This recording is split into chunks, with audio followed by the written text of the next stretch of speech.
ગીર સોમનાથ જિલ્લામાં ઇકો ઝોનનો વિરોધ હજુ યથાવત છે। ઇકો ઝોન રદ કરવાની માંગણી સાથે ખેડૂતો એકત્ર થયા હતા। ગીરના વડુમથક સાસણમાં ખેડૂતો દ્વારા વિરોધ કાર્યક્રમ યોજવામાં આવ્યો।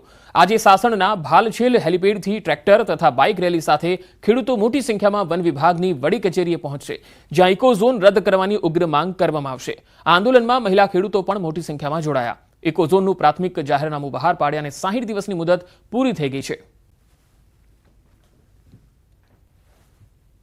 इको झोन ना विरोध में आज सासण गीर खाते छे ते मोटी संख्या में खेडूतो एकता थया छे। हूँ आपने जे दृश्यो बतावी रह्यो हतो सासण गीरना भालछेलना छे, त्यां जे इको झोन नो विरोध करवामां खेडूतो ट्रेक्टर लई अने मोटी संख्या में पहोंची रह्या छे। हाल महिलाओ पण छे ते मोटी संख्या में उपस्थित छे। जे खेडूतो इको झोन नो विरोध करी रह्या छे ते खास करीने जे सरकारनुं जाहेरनामું छे जे प्रसिद्ध थयुं छे तेमां अमरेली, जूनागढ़ अने गीर सोमनाथना 196 गामोनो समावेश करवामां आव्यो छे। त्यारे आ इको झोन नो विरोध करवामां અને જે ઇકો ઝોન લાગુ કરવામાં આવે તો ખેડૂતોને ખૂબ મોટી મુશ્કેલી પડે તેમ છે। તેને લઈ અને આજે સાસણગીર ખાતે ખેડૂતો છે તે ઇકો ઝોનનો વિરોધ કરશે અને મોટી સંખ્યામાં સાસણગીર ખાતે પહોંચીને ત્યાંના અધિકારીઓને આવેદનપત્ર આપી અને ઇકો ઝોન હટાવવાની માંગ કરશે। અતુલ વ્યાસ, ન્યૂઝ 18 ગુજરાતી, સાસણ। બનાસકાંઠાના થરાદમાં સીપુ લાઇનમાં ભંગાણ થયું। થરાદના વડ ગામડા પાસેથી નીકળતી સીપુ લાઇનમાં ભંગાણ સર્જાયું। ગામડાના તળાવો ભરવાની લાઇનમાં ભંગાણ સર્જાતા ખેતરોમાં પાણી ફરી વળ્યા, જેના કારણે ખેડૂતોના પાકને નુકસાન થયું। ત્રીજી વખત પાઇપલાઇનમાં ભંગાણ થતા ખેડૂતોના રાયડાના પાકને ભારે નુકસાન થયું। પાઇપલાઇન રિપેર કરવાના કોન્ટ્રાક્ટરો રૂપિયા લેતા હોવાના ખેડૂતોએ આરોપ લગાવ્યા। તાત્કાલિક ધોરણે પાઇપલાઇનનું રિપેરિંગ કરવા ખેડૂતોએ માંગ કરી। આ બીજી કે ત્રીજી વખતનો પાઇપલાઇન ફૂટી છે। કોઈ કોન્ટ્રાક્ટરના અધિકારીઓ બધા મિલી ભગતી હોય એવું લાગે છે। 2-3 વખત રજૂઆત કરી પણ કાંઈ અમારી વાત સાંભળી નથી। અમારે આ ત્રીજી વખતનો પાણી આવ્યું એટલે 12-6 મહિનાથી છે। રાયડાનો પાક આવેલો છે ને ડૂલાઈ ગયો છે બધો। અંદાજે આજે 20 બોરી રાયડું થાય એવું હતું તો હવે 5 બોરી થાય એટલું બચ્યું છે, બાકીનું બળી જવાનું। કર્મચારીઓ આવીને જ્યાં કંત્રાટીને બધાય જેણે 2-5 રૂપિયા ખવાર્યા ઈઓનું કામ થઈ ગયું ને અમને કહે કીધું કે તમે કોઈ પૈસા હાલો 20-25 હજાર રૂપિયા તો કે આ કામ થાય નકા થશે નહીં। તો કોઈ અમારી પાસે પૈસા હતા નહીં, કંઈ અમે આલ્યું નહીં। આ અમારું કામ છું નહીં, હાલ ફેરી અમારું રાયડું બોળીને છે પાઇપ ફૂટ। રાજકોટના રૈયા રોડ પરના વેપારીઓએ ધંધા રોજગાર બંધ રાખીને વિરોધ કર્યો। ટ્રાફિક પોલીસ દ્વારા વેપારીઓને વાહનો પાર કરવાની બાબતે મસમોટો દંડ ફટકારે છે, જેને લઈને વેપારીઓ દ્વારા વિરોધ કરાયો। વેપારીઓએ કહ્યું કે અમને વાહન પાર કરવા માટે અગાઉ પીળા પટ્ટા કરી આપ્યા હતા, તેવા પટ્ટા ફરીથી કરી આપો જેથી અમે તેમાં વાહનો પાર કરી શકીએ। વેપારીઓ દુકાનો બંધ રાખી શહેર પોલીસ કમિશનરને રજૂઆત કરશે।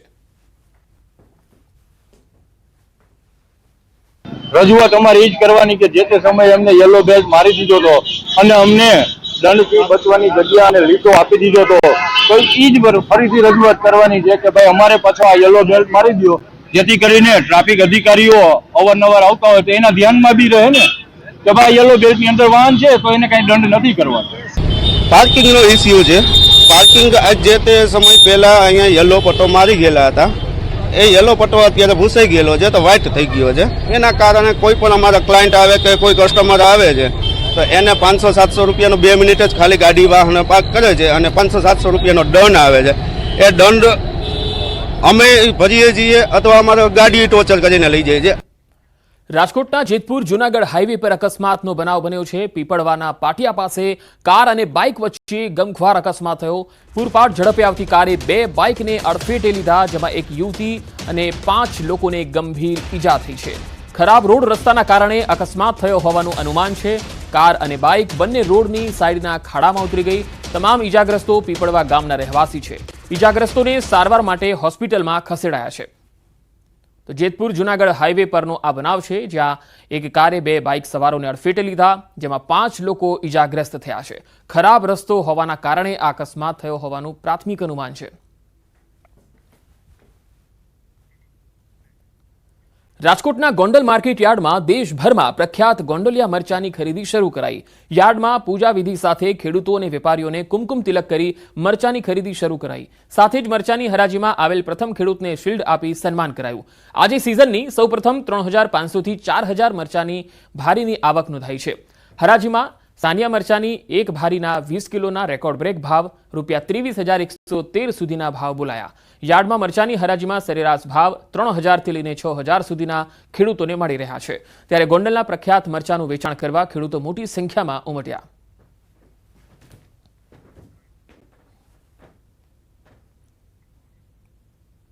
આજરોજ ગોંડલ માર્કેટિંગ યાર્ડમાં સમગ્ર ભારતની અંદર ગોંડલ માર્કેટિંગ યાર્ડ જેનાથી ફેમસ છે એ ગોંડલિયા મરચાની આજથી શરૂઆત કરવામાં આવી હતી. આજે 3504,000 ભારીની ગોંડલ માર્કેટિંગ યાર્ડમાં આવક થઈ હતી.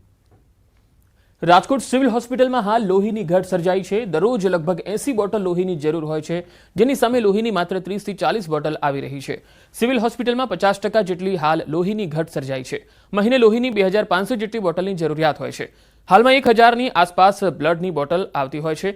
હાલના સમયમાં બ્લડના કેમ્પ પ્રમાણમાં ઓછા થઈ રહ્યા છે, જેના કારણે બ્લડ ઓછું આવી રહ્યું છે. તો તેની સામે થેલેસીમિયાના દર્દી અને પ્રસૂતા મહિલા સહિતના દર્દીઓને બ્લડની જરૂરિયાત વધી છે.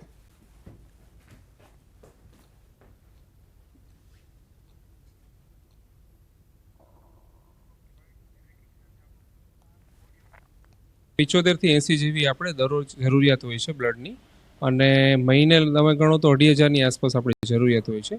એની સામે અલગ અલગ બ્લડ ડોનેશન કેમ્પ થતા હોય છે, પણ અત્યારે હાલ ક્રાઇસિસ છે બ્લડ બેંકની વધારે, એટલે લગભગ 40-50%ની ઘટ કહી શકાય આપણે, જે ઓછી પડે છે આપણને. એટલે એના માટે અત્યારના અમે મોટિવેશનલ ડ્રાઈવ ને બધું ચાલુ કર્યું છે. આ બધા દર્દીઓ માટે આપણે બ્લડની વધારે જરૂરિયાત હાલમાં ઊભી થઈ છે. કોઈ પણ ઓકેશન અન્વયે બ્લડ ડોનેશન કરવાનું જો ઈચ્છા હોય તો 24/7 સિવિલ હોસ્પિટલ ઓપીડી બિલ્ડિંગ ખાતે અમારી બ્લડ બેંક ખાતે રૂબરૂ આવી અને બ્લડ ડોનેશન કરાવી શકે. રાજ્યના વધુ સમાચારો પર નજર કરીશું. હાલ રોકાઈશું એક વિરામ માટે.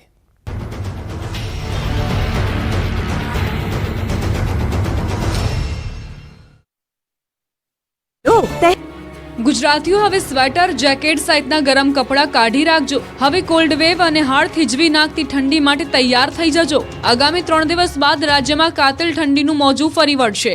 નવેમ્બર મહિનો અડધો પૂરો થઈ ગયો છે, છતાં હાલમાં ગુજરાતમાં શિયાળાની રાહ જોવાઈ રહી છે. મોટાભાગના શહેરોમાં ગુલાબી ઠંડીનો જ અહેસાસ થઈ રહ્યો છે. તાપમાનનો પારો 14.8 ડિગ્રીથી નીચે ઉતર્યો જ નથી. ત્યારે હવામાન વિભાગે 3 દિવસ પછીથી કડકડતી ઠંડીની આગાહી કરી છે. આગાહી અનુસાર રાજ્યમાં આગામી 19 નવેમ્બરથી હાડ ગગડાવતી ઠંડીની અસર જોવા મળશે. ઉત્તર ભારતમાં હિમવર્ષા થતા ગુજરાતમાં પવનની દિશા બદલાઈ ગઈ છે. ઉત્તર પૂર્વના પવનના લીધે ઠંડીમાં વધારો થશે, જેની અસર 3 દિવસ બાદ જોવા મળશે. ઠંડીનો ચમકારો વધશે. 3 દિવસ બાદ અસલ શિયાળાની ઠંડી શરૂ થશે. જોકે ડિસેમ્બરમાં હાડ થીજવતી ઠંડી પડશે. ઉત્તર ભારતમાં હિમવર્ષાના પગલે હવે ઠંડી ભૂક્કા બોલાવશે, એટલે સ્વેટર કાઢી રાખજો. તો અંબાલાલ પટેલે આગાહી કરી છે કે 23, 24, 25 નવેમ્બરે મજબૂત પશ્ચિમી વિક્ષેપ આવવાની શક્યતા છે. પશ્ચિમી વિક્ષેપના કારણે ન્યૂનતમ મહત્તમ તાપમાન ઘટવાની શક્યતા છે. હાલમાં સાંજે, રાત્રે અને સવારે ઠંડીનો અહેસાસ થઈ રહ્યો છે. જોકે દિવસે સૂરજ માથે ચડતા ગરમીનો અહેસાસ થઈ રહ્યો છે. સૌથી ઓછું તાપમાન ગાંધીનગરમાં 14.8 ડિગ્રી નોંધાયું. आने वाले दिन में 2 से 3 डिग्री सेंटीग्रेड डाउन होने का पूर्वानुमान दिया गया है. ગુજરાતમાં ઠંડીએ ધીમા પગલે અસલી મિજાજ બતાવવાનું શરૂ કરી દીધું છે. મોટાભાગના શહેરોમાં ઠંડીનો પારો ગગડી રહ્યો છે. 17 ડિગ્રીની નીચે પારો પહોંચી ગયો છે. ઠંડીનો રાઉન્ડ શરૂ થઈ ગયો છે. વહેલી સવારે અને રાત્રે હવે સ્વેટર કે ગરમ કપડાં પહેરીને જ બહાર નીકળવું પડે તેવી ઠંડીનો અહેસાસ થઈ રહ્યો છે. હવામાન વિભાગે પણ 3 દિવસમાં કાતિલ ઠંડી પડવાની આગાહી કરી છે. ત્યારે આગાહીકાર અંબાલાલ પટેલે ચોંકાવનારી આગાહી કરી. ઠંડીની ઋતુમાં રેકોર્ડ બ્રેક ઠંડી ઉપરાંત માવઠાની પણ ચોંકાવનારી આગાહી અંબાલાલે કરી છે. આગાહીકાર અંબાલાલ પટેલના અનુમાન મુજબ આ વખતે સ્વેટરની સાથે રેઇનકોટ પણ રાખવો પડશે. 20મી નવેમ્બરથી ગુજરાતમાં ઠંડીનો ચમકારો વધશે. ઉત્તર ગુજરાતના ભાગોમાં ઠંડીનો ચમકારો વધશે. તો નવેમ્બરના અંતમાં ગુજરાતમાં થઈ શકે છે હળવું માવઠું. ડિસેમ્બર અંતમાં પણ ગુજરાતમાં થઈ શકે છે માવઠું. 22 થી 27 નવેમ્બરે બંગાળ ઉપસાગરમાં ચક્રવાત થઈ શકે.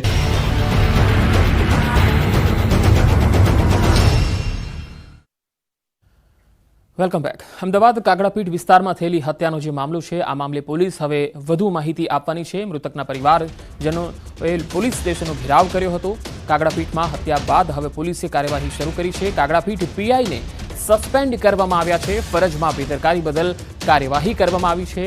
પીઆઈને સસ્પેન્ડ કર્યા છે. પોલીસ કમિશનરે સસ્પેન્ડ કરી દીધા છે.